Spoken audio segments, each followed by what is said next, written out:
और जितने भी जर्जर भवन हैं सबके ध्वस्तीकरण का आदेश दे करके उसको नया बनाने की कार्रवाई भी प्रचलित है।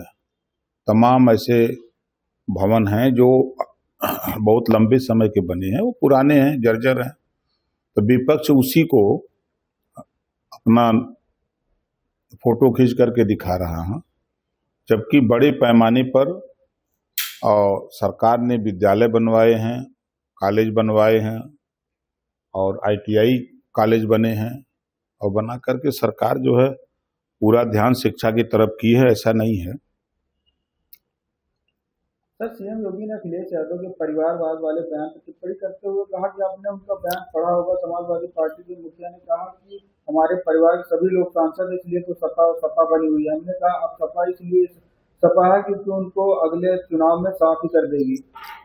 सही बात कहा है मुख्यमंत्री जी ने कि कल तक ये उंगली उठाते थे दूसरी पार्टियों के ऊपर, आज खुद बयान दे रहे हैं ना कि हम परिवारवादी पार्टी हैं और वो साबित कर रहे हैं कि हम मुसलमान और यादव के अलावा कोई हमारे साथ नहीं है। वो दोनों बात बोल रहे हैं अखिलेश जी।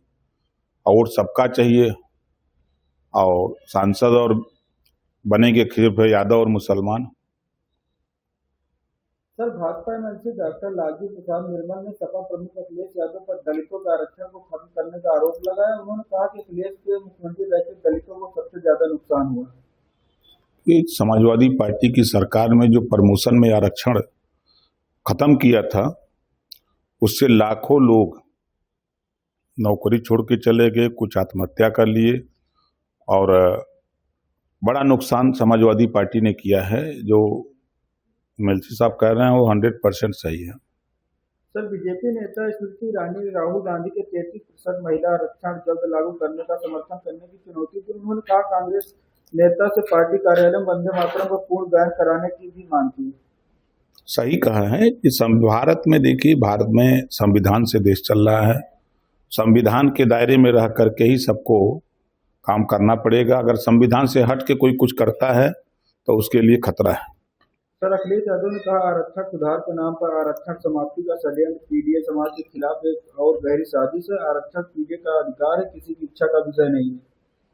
कि ये समाजवादी पार्टी के नेता हों चाहे कांग्रेस के लोग हों, ये लोग झूठ बोलने का ठेका लिए हुए हैं। लोकसभा चुनाव के पहले प्रदेश की जनता को इन लोगों ने गुमराह किया कि संविधान खत्म हो जाएगा, आरक्षण खत्म हो जाएगा।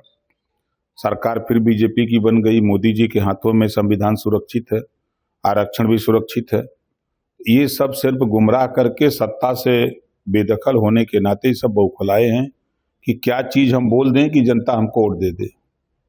सर, झारखंड में छात्र नेता देवेंद्र नाथ महतो कल से भर्ती व्यवस्था सुधार की मांग को लेकर अभियान शुरू करेंगे। 24 जिले 24 संकल्प, एक आवाज की भर्ती प्रक्रिया पारदर्शिता और जवाबदेही की मांग उठाएंगे।